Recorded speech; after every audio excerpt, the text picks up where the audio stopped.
Hello दोस्तों, correct translation into English के series के इस वीडियो में आपका स्वागत है। आज के वीडियो के लिए मैं आपके लिए लेके आया हूं simple past tense verb form. मतलब पिछले वीडियोस में भी हमने देखा कि हम टेंस में बेसिकली वर्ब के फॉर्म को पढ़ते हैं। जब वर्ब को अलग अलग टाइम रिप्रेजेंट करना पड़ता है तो वर्ब को चेंज होना पड़ता है। उस वर्ब के चेंज फॉर्म को ही हम टेंस कहते हैं, या टेंस के जगह उस वर्ब के डिफरेंट चेंज फॉर्म्स को ही पढ़ते हैं। वैसे टेंस का मतलब टाइम होता है, तो वर्ब में टेंस से क्या मतलब है?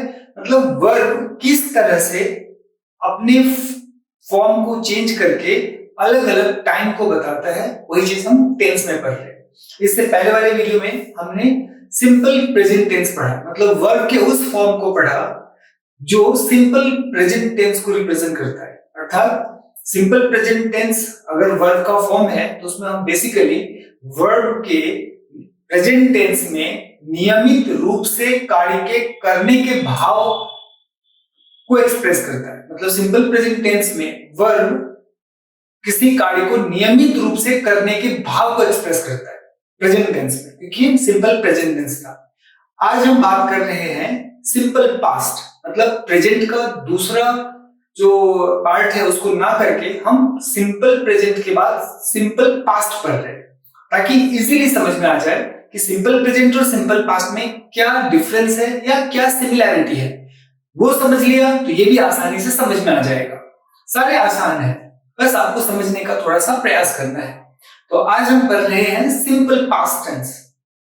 देखेंगे सिंपल पास्ट टेंस जब वर्ब का फॉर्म होता है तो क्या बताता है।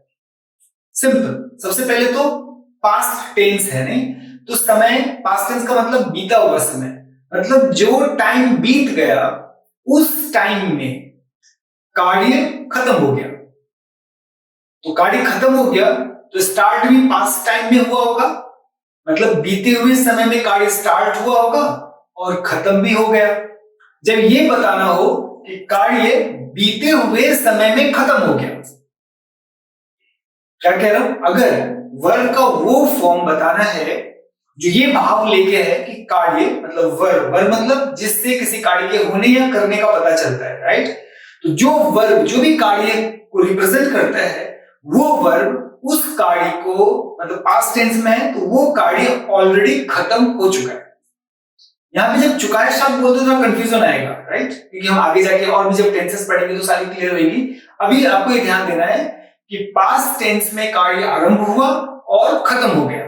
अगर ये भाव एक्सप्रेस करना हो तो आप वर्ब के सिंपल पास्ट फॉर्म यूज करेंगे। क्या कहना चाह रहा हूं? सिंपल पास्ट टेंस से वर्ब के इस भाव को एक्सप्रेस किया जाता है, क्या? कि कार्य पास्ट टाइम में, मतलब बीते हुए टाइम में आरंभ हुआ और खत्म भी हो गया। अगर आपको यह बताना हो कि पास्ट टाइम में कार्य आरंभ हुआ और खत्म हो गया तो आप वर्ब के सिंपल पास्ट फॉर्म को ही यूज करेंगे। कोई मुश्किल नहीं है, क्योंकि ये पास्ट, सिंपल पास्ट टेंस है, मतलब पास्ट टेंस को रिप्रेजेंट करता हुआ सिंपल सेंटेंस है, या पास्ट टेंस का पहला कैटेगरी सिंपल पास्ट है। तो इसमें क्या देखा? कार्य पास्ट टेंस में खत्म हुआ तो आरंभ भी हुआ होगा पास्ट में ही, बस ये मतलब है। जैसे अक्सर देखेंगे जब अगर ये बताना हो कि कार्य भूतकाल में, मतलब पास्ट टाइम में या पास्ट टेंस में आरंभ हुआ और खत्म हो गया, तो उसके वर्ब के लास्ट में या ये लगा रहता है। या अगर कोई हैबिट हो, मतलब कोई पास्ट टाइम में हैबिट को रिप्रेजेंट करता है तो उसके लिए ता था, ते थे या तिथि लगा रहता है। क्या कहना चाह रहा हूं कि पास्ट टाइम में अगर कार्य खत्म हो गया तो उस कार्य, मतलब उस वर्ब के लास्ट में हिंदी में या ये लगा रहता है, जैसे या ये ही लगा रहेगा। लेकिन अगर कोई हैबिट है, मतलब पास्ट टाइम में कोई हैबिट था, कोई आदतन कार्य किया जाता था या कोई कार्य नियमित रूप से किया जाता था, अब नहीं किया जाता है, नियमित रूप से किया जाना मतलब आदतन, आदत के रूप में किया जाता था, या कोई काम नियमित रूप से होता था बट अब नहीं होता है, ये भी पास्ट टेंस में आएगा।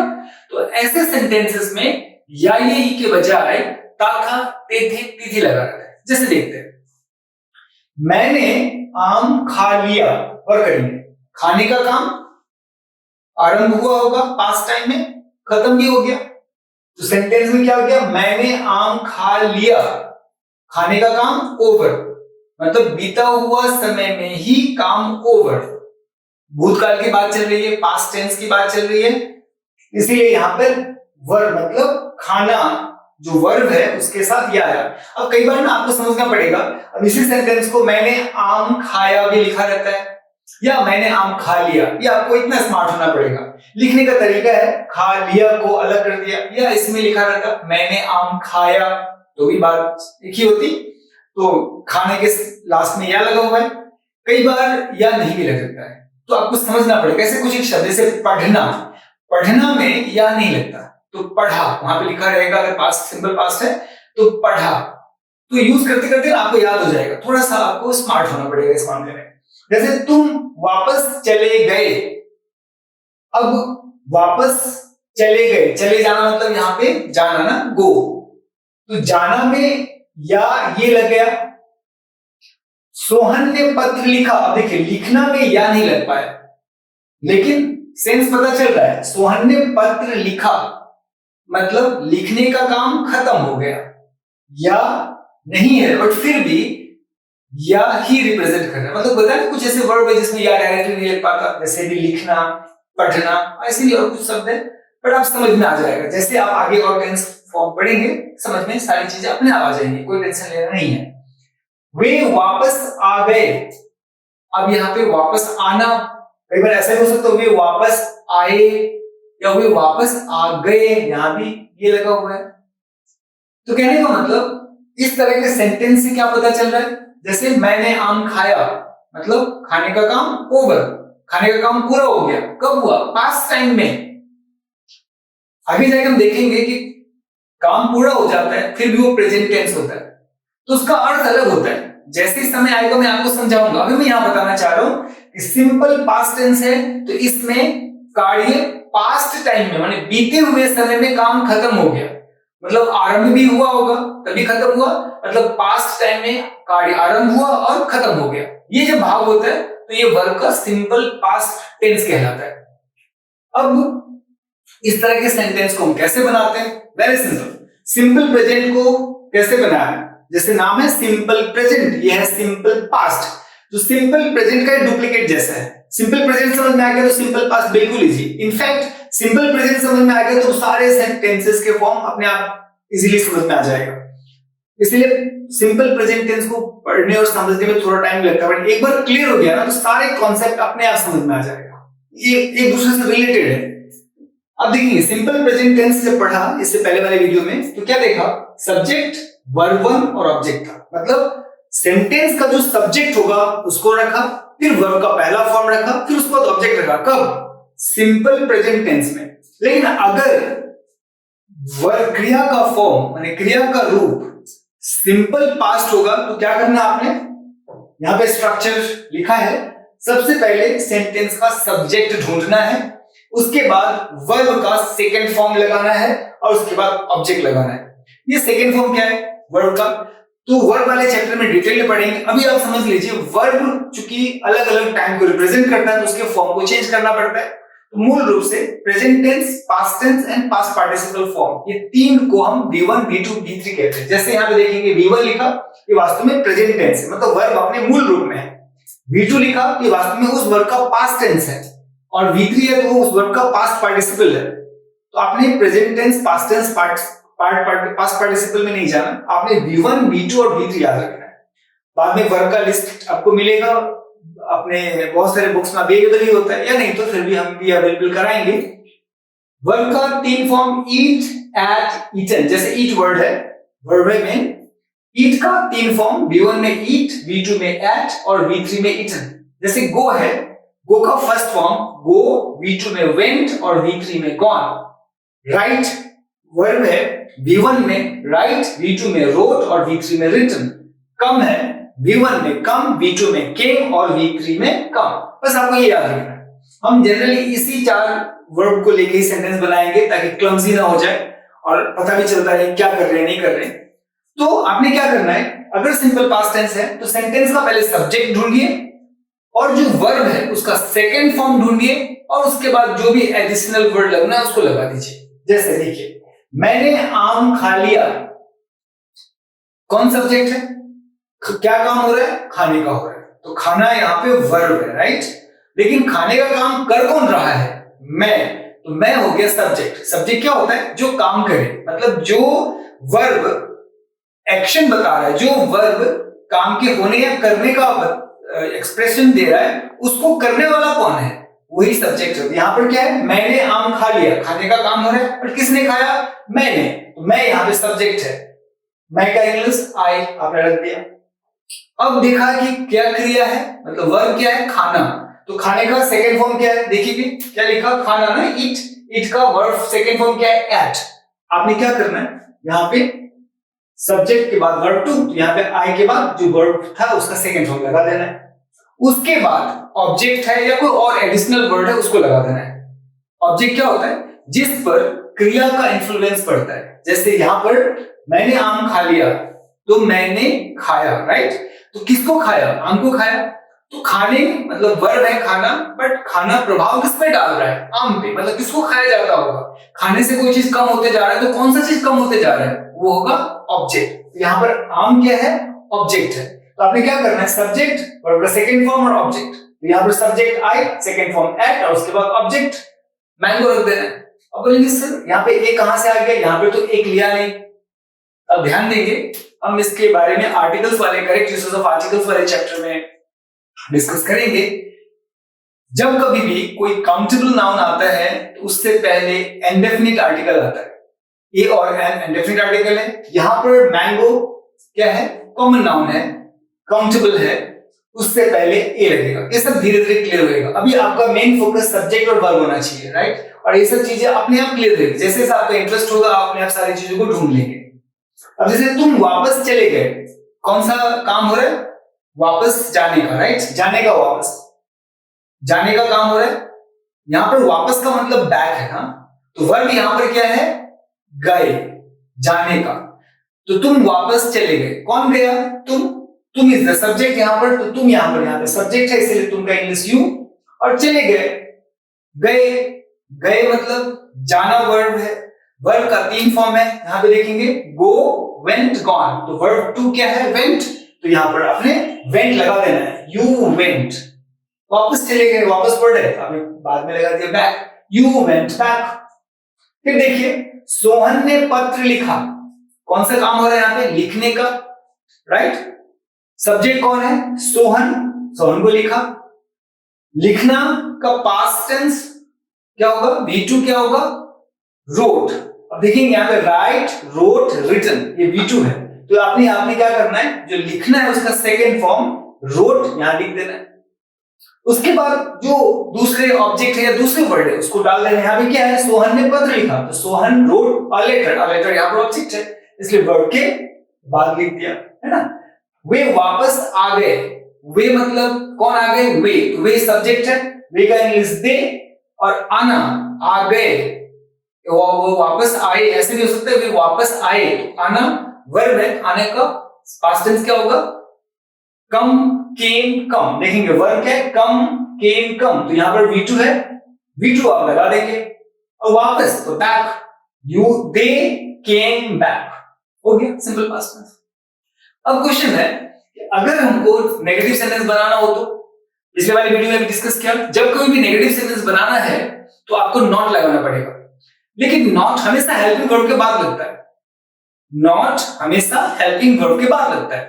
तो ये वर्ब कौन सा है, ये वर्ब मेन वर्ब है, गौर करेंगे, ये जो V2 लिखा है ये मेन वर्ब है। इस वर्ब को हेल्प करने के लिए एडिशनल वर्ब होते हैं, आपके हर वर्ब फॉर्म में मिलेगा, लेकिन सिंपल प्रेजेंट टेंस में जैसे यहाँ पे देखेंगे सब्जेक्ट के बाद V1 है, मतलब मेन वर्ब है। सब्जेक्ट और verb generally helping verb, not generally, नियम से सब्जेक्ट और वर्ब के बीच में हेल्पिंग वर्ब होता है। अब यहाँ पे तो सब्जेक्ट और मेन वर्ब के बीच में कुछ है ही नहीं, तो क्या पढ़ा हम लोगों ने, सब्जेक्ट और वर्ब के बीच में अगर हेल्पिंग वर्ब ना हो, मतलब डिफॉल्टली आपको ना मिले, तो समझ लीजिए वहां पर हेल्पिंग वर्ब डू है। सिंपल प्रेजेंट टेंस में हेल्पिंग वर्ब नहीं है, इसका मतलब हेल्पिंग वर्ब क्या है, डू है। अब क्वेश्चन आता है लिखा क्यों नहीं, तो पिछले वाली वीडियो में डिस्कस करा, डू हेल्पिंग वर्ब बहुत ही इंपॉर्टेंट है। जब कभी भी डू आ जाएगा तो वो हेल्पिंग वर्ब के बजाय मेन वर्ब की तरह ट्रीट होने लग जाता है। वेट, जब मैं कहता हूं मेन वर्ब की तरह ट्रीट होने लगता है, इसका मतलब ये नहीं कि मेन वर्ब की जगह पे डू लगा देंगे, नहीं, उसका एक वीआईपी ट्रीटमेंट है। मतलब जब वो आ जाएगा ना, तो जो ट्रीटमेंट मेन वर्ब को दे रहे हैं वो ट्रीटमेंट अब डू को देना पड़ेगा। इसीलिए यदि सेंटेंस में डू के बिना काम हो सकता है तो हम डू को यूज नहीं करते।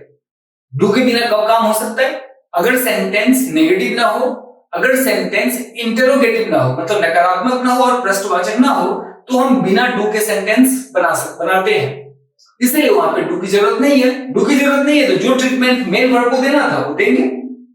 लेकिन क्वेश्चन आ गया, जब नेगेटिव बनाना है या इंटरोगेटिव बनाना है तो क्या करना होता है, नेगेटिव बनाना होता है तो नॉट लगाना पड़ता है। नॉट लगने का पोजीशन एक ही है, क्या, हेल्पिंग वर्ब के बाद, मतलब मेन वर्ब से पहले और हेल्पिंग वर्ब के बाद। अब इसमें तो हेल्पिंग वर्ब है ही नहीं। जब हेल्पिंग वर्ब ना हो तो आपने क्या समझना है, हेल्पिंग वर्ब क्या है, डू है, करेक्ट। हेल्पिंग वर्ब ना हो इसका मतलब हेल्पिंग वर्ब क्या है, डू है।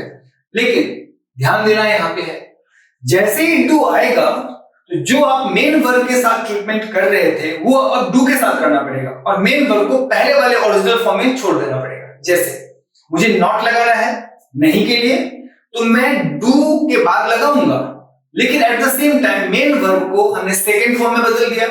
तो अब मेन वर्ब को सेकेंड फॉर्म में ना बदल के, मतलब उसको ओरिजिनल फॉर्म मैंने V1 फॉर्म में रख देंगे और जो सेकेंड फॉर्म में बदला अब वो डू को बदल देंगे। जैसे देखिए, मैंने आम नहीं खाया, तो मुझे नॉट लगाना पड़ेगा ना, आम नहीं खाया नहीं लगाना है, देखिए नॉट लगा। नॉट किसके बाद लगा, डू के बाद, लेकिन यहां डू नहीं दिख रहा है, और करेंगे यहां डू डिड हो गया, लेकिन एट द सेम टाइम आपको ईट दिख रहा होगा, एट भी नहीं दिखा।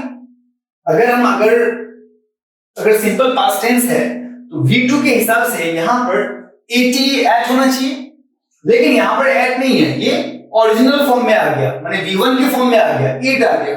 और इसको जो सेकंड फॉर्म में बदलना था वो इसको ना बदल के हमने डू को ही बदल दिया। इसका मतलब क्या है कि हेल्पिंग वर्ब डू ही है, लेकिन हेल्पिंग वर्ब जब आता है तो मेन वर्ब का ट्रीटमेंट खुद ले लेता है। इसके बजाय हमने इसको बदल दिया और इसको अपने ओरिजिनल फॉर्म में छोड़ दिया, मतलब V1 के फॉर्म में छोड़ दिया। अब जैसे आया मैं आम नहीं खाया, अगर रहता मैंने आम खाया तो क्या होता, देखिए मैंने आम खाया, आई एट अ मैंगो, लेकिन मुझे नहीं लगाना है, मतलब यहां पर नॉट लगाना है, लेकिन नॉट हमेशा हेल्पिंग वर्ब के बाद आता है। तो मैंने यहाँ पे यही से सेंटेंस का नेगेटिव सेंटेंस है ना, इसी सेंटेंस का नेगेटिव सेंटेंस है, तो यहाँ पे नॉट लगाया। नॉट किसके बाद लगा, डिड के बाद। आई डिड क्यों आया, डू लगना था, राइट, लेकिन डू बदल गया डिड में, ये ध्यान देना है। आई डू नॉट एट नहीं होगा। अगर हम मान लीजिए नॉट डू के बाद लगाते तो क्या सेंटेंस होता, I do not at a mango. लेकिन जैसे ही डू आएगा तो जो मेन वर्ब के साथ ट्रीटमेंट था वो अब किसके साथ हो जाना है, डू के साथ। तो मेन वर्ब के साथ क्या ट्रीटमेंट था, वर्ब को सेकंड फॉर्म में बदल दिया। अब आपने क्या करना है, वर्ब को फर्स्ट फॉर्म में रहने देना है, लेकिन डू को डिड में बदल देना है। तो क्या हो गया, मैंने आम नहीं खाया, I did not eat a mango. तुम वापस नहीं गए, सिंपल नॉट लगाना है, डिड के बाद आएगा, तो क्या होगा, you did not come back, तुम वापस नहीं गए। अच्छा, यहां पर कम नहीं होगा, जाना है ना, तो यहां पर होना चाहिए गो, इसको करेक्ट कर लेंगे, you did not go back, ये हो गया you did not go back, तुम वापस नहीं गए। अब देखिए, सोहन पत्र नहीं लिखा, नॉट आया, डू के बाद लगना है, लेकिन क्या हो गया, did. Sohan did not write a letter. अब यहां पर है, अगर क्वेश्चन में एक्सप्लेनेटरी हो तो क्या करना है, एक्सप्लेनेटरी वर्ड जो होता है, जो WH वर्ड होता है, जो पिछले वीडियोस में देखा, उसको हेल्पिंग वर्ब से, अच्छा एक सेकंड, ये ना इंट्रोगेटिव सिंपल पास्ट टेंस है, थोड़ा पहले समझ लेते हैं। अब यह क्या मैंने, अब क्वेश्चन यहाँ पे कल पिछले वाली वीडियोस में देखा था कि अगर इंट्रोगेटिव होगा तो दो तरह का होगा, एक ऐसे प्रश्नवाचक होते हैं जिसको आप यस नो में बदल सकते हैं, मतलब यस नो में जवाब दे सकते हैं। क्या तुमने आम खाया? खाया तो हाँ, नहीं खाया तो नो, इसको यस नो टाइप बोलेंगे। लेकिन कई बार उसको एक्सप्लेन करना पड़ता है, तुमने आम क्यों खाया, तो क्यों का एक्सप्लेनेशन आएगा, तो उस तरह के क्वेश्चन को एक्सप्लेनेटरी बोलेंगे। मतलब क्वेश्चन दो तरह का है, यस नो टाइप और दूसरा एक्सप्लेनेटरी टाइप। अगर क्वेश्चन बनाना है तो पिछले जैसे वीडियो में देखा, क्या करना है, हेल्पिंग वर्ब को सब्जेक्ट से पहले लगा देना है। अगर यस नो टाइप है तो हेल्पिंग वर्ब को सिंपल सब्जेक्ट से पहले लगा देंगे, काम हो जाएगा। और अगर एक्सप्लेनेटरी है तो हेल्पिंग वर्ब को सब्जेक्ट से पहले तो रखना ही पड़ेगा, बट उस हेल्पिंग वर्ब से पहले जो WH वर्ड है उसको लिखना पड़ेगा। जैसे क्या यहाँ पे, क्या मैंने आम खाया, कौन सा क्वेश्चन है, क्या मैंने आम खाया, हाँ या ना में जवाब दिया जा सकता है, तो इसका मतलब यस नो टाइप है। तो क्या करना है, हेल्पिंग वर्ब को सब्जेक्ट से पहले रख देना है। इस बारे में अलग से वीडियो बनी है, सिंपल प्रेजेंट टेंस में पढ़ते हुए इसके बारे में डिस्कस हुई है, तो आप चाहें तो उसको उस वीडियो को देख सकते हैं। वो 3 नंबर वीडियो है। अब यहाँ पे क्या है, क्या मैंने आम खाया, तो हेल्पिंग वर्ब यहाँ पे डिड था, देखिए डिड, यहाँ पे जो हेल्पिंग वर्ब था सब्जेक्ट के बाद, वो सब्जेक्ट से पहले आ गया। Did I eat a mango, ये बार बार कह रहे हैं, एट के जगह पे ईट हो गया क्योंकि वर्ब टू के जगह पे वर्ब वन हो गया, लेकिन वो सेकंड फॉर्म बदलने का ट्रीटमेंट डू को मिला, इसलिए डिड आ गया। तो क्या मैंने आम खाया, यस नो टाइप है, हेल्पिंग वर्ब को सब्जेक्ट से पहले लगा दीजिए, that is did I eat a mango. दूसरा है तुम यहां क्यों आए, अब जरा सोचिए कौन सा क्वेश्चन है, ये एक्सप्लेनेटरी क्वेश्चन है। तुम यहां क्यों आए, तुम यहां क्यों आए, क्यों का एक्सप्लेन करना पड़ेगा, मतलब जवाब देना पड़ेगा, यस नो नहीं होगा। तो ऐसे क्वेश्चन में जो WH वर्ड है उसको हेल्पिंग वर्ब से भी पहले लगा देंगे। WH का वर्ड का मतलब जो WH से स्टार्ट होता है, जैसे when, where, who, why। साथ में एक और वर्ड है how, यदि भी WH से स्टार्ट नहीं होता, लेकिन how को भी WH वर्ड ही बोलते हैं। तो तुम यहां क्यों आए, यहाँ पे why लगा, तो देखेंगे did से भी पहले आ गया, why did you come here, तुम यहां क्यों नहीं आए। अब यहाँ पे नेगेटिव भी है और एक्सप्लेनेटरी भी है। तो नॉट जो यूजुअल पोजीशन है, क्या सब्जेक्ट में, सब्जेक्ट के बाद, हेल्पिंग वर्ब के बाद और मेन वर्ब से पहले, बट हेल्पिंग वर्ब तो सब्जेक्ट से पहले आ गया, तो सिर्फ हेल्पिंग वर्ब को यहां पे रखना है, नॉट अपने यूजुअल पोजीशन में रहेगा, क्या मेन वर्ब से पहले। Why did you not come here, not कहां होता है ना, हेल्पिंग वर्ब्स के पहले आता है, सॉरी मेन वर्ब से पहले आता है, हेल्पिंग वर्ब के बाद आता है, बट यहां पर तो हेल्पिंग वर्ब उठ के यहां पे आ गया, तो नॉट अभी अपने यूजुअल पोजीशन पे ही है, मतलब मेन वर्ब से पहले हेल्पिंग वर्ब यहां से उठ के यहां आ गया। तो यहां पे क्या है, तुम यहां क्यों नहीं आए, why did you not come here. अच्छा, अगर कोई काम नियमित रूप से पास्ट टाइम में किया जाता था बट अभी नहीं किया जाता, क्योंकि पास्ट सिंपल पास्ट टेंस है, तो काम पहले किया जाता था, काम खत्म हो गया, तो जब कभी आदतन किया जाएगा या नियमित रूप से किया जाने का भाव हो कि पास्ट में नियमित रूप से किया जाता था अब नहीं किया जाता है, तब जनरली हैबिट, समझाने के लिए कह रहा हूं, हैबिट का एक सेंस होगा। तो ऐसे सेंटेंसेस में वर्ब के लास्ट में ता था लगा रहता है। जैसे देखेंगे, मैं क्रिकेट खेलता था, मतलब पास्ट टाइम में मैं क्रिकेट खेलता था, अभी नहीं खेलता हूं, मैंने क्रिकेट खेलने का काम आरंभ हुआ, खत्म भी हो गया, लेकिन यहाँ पे ताथा लगा है ना, तो इससे ये पता चल रहा है क्रिकेट खेलने की आदत थी, मतलब जब भी खेलने का काम होता था तो क्रिकेट खेलता था, अभी नहीं, पास्ट में। तो ऐसे सेंटेंस में अगर आप लिखते मैंने क्रिकेट खेला, तो यह आदत नहीं बताएगा, ये सिर्फ ये बताएगा कि काम खेलने का आरंभ हुआ और खत्म हो गया। लेकिन जब लिखते हैं मैं क्रिकेट खेलता था, तब यहाँ पर खेलने की आदत के बारे में बताता है। और अगर ऐसा होता है तब आप आदत को पास्ट टेंस में बताने के लिए यूज्ड टू वर्ड यूज करेंगे। यहाँ पे देखेंगे, हैबिट को दिखाने के लिए यूज्ड टू और उसके बाद वर्ब का पहला फॉर्म लगाना है। जैसे मैं क्रिकेट खेलता था, खेलने का काम हो, यहाँ पे वर्ब क्या है, खेलना, बट क्या खेलता था, क्रिकेट, तो क्या होगा, I used to play cricket, यहां पर क्रिकेट होगा। I used to play cricket, आपको ध्यान क्या देना है, यूज्ड के बाद टू आया और टू के बाद प्ले आया। आपके मन में क्वेश्चन है, क्या इसको प्ले को प्लेड बना के हम नहीं लिख सकते, मैं क्रिकेट खेल रहा था मतलब आई प्लेड क्रिकेट। अगर आई प्लेड क्रिकेट सेंटेंस सही है, बट इसका मतलब अलग है। आई प्लेड क्रिकेट का मतलब होता है कि खेलने का काम ओवर हो गया पास्ट टाइम में, मतलब क्रिकेट खेलने का काम खत्म हो गया, ये बताता है आई प्ले क्रिकेट से। लेकिन आप बताना क्या चाहते हैं कि मैं क्रिकेट खेलता था, मतलब मुझे क्रिकेट खेलने की आदत थी, तो सेंस अलग हो गया ना। जब ऐसा हो तो आपने क्या करना है, आपने यूज्ड टू वर्ड का यूज करना है। मतलब देखेंगे I used to play cricket, ये यूज्ड टू जो है ना, ये यूज्ड वर्ड है, ये खुद वर्ब का सेकंड फॉर्म है, आपको कंफ्यूज होना नहीं यहाँ पे, इसलिए यहाँ पे यूज्ड आया, I used to play cricket. अब यहाँ पर नेक्स्ट, हम लोग घूमने जाया करते थे, ये भी हैबिट की बात चल रही है ना, पास्ट में हैबिट थी, मतलब जाया करते थे, घूमने जाया करते थे। अब क्या बनाएंगे, यूज्ड टू यूज करना होगा यहाँ पे, तो क्या हो जाएगा, we used to go to walk. Work करेंगे, क्या करना है आपको, वी सब्जेक्ट है, यूज्ड टू वर्ब के जगह पे लगाना है, बट मेन वर्ब यहाँ पे जो बता रहे हैं घूमने जाया करना, टू के बाद लगना है, और यहाँ पे to walk additional wording activity है, आपको डिक्लेयर होगा। अब यहाँ पे देखिए, we used to go to walk को we used to go walk भी होता है, मतलब वॉक को बिना टू भी करेक्ट है, करेक्ट यूसेज इन इंग्लिश में एक्सेप्टेड है। या फिर इस वॉक को हम वर्ब ना बना के नाउन बना देते हैं तो भी करेक्ट होगा, लेकिन तब वहां पर टू ना लगे फॉर होगा, जैसे we used to go for walking. तो इस तरह से हमने देखा कि वर्ब जब सिंपल पास्ट के फॉर्म में आता है तब ये बताता है कि काम पहले मतलब पास्ट टाइम में ओवर हो गया, मतलब क्रिया, जो भी क्रिया मतलब एक्शन वर्ड, मतलब जो किसी काम के होने या करने का एक्सप्रेशन देता है वो वर्ब है, वो पास्ट टाइम में ओवर हो गया। अगर ऐसा हो गया तो सिंपल पास्ट टेंस कहलाएगा वो वर्ब फॉर्म, और उसके लिए आपको स्ट्रक्चर है सब्जेक्ट वीटो ऑब्जेक्ट। आपको अगर नेगेटिव बनाना है या इंट्रोगेटिव बनाना है तो आपको हेल्पिंग वर्ब की जरूरत पड़ेगी, तो हेल्पिंग वर्ब यहाँ पे डू होता है, लेकिन डू बदल जाता है डिड में, और जो मेन वर्ब होता है वो अपने पहले वाले फॉर्म में आ जाता है, और नोट लगता है डिड के बाद, लेकिन मेन वर्ब ओरिजिनल फॉर्म में आ जाता है, मतलब V2 जो फॉर्म था मेन वर्ब का वो ओरिजिनल फॉर्म में आ जाएगा।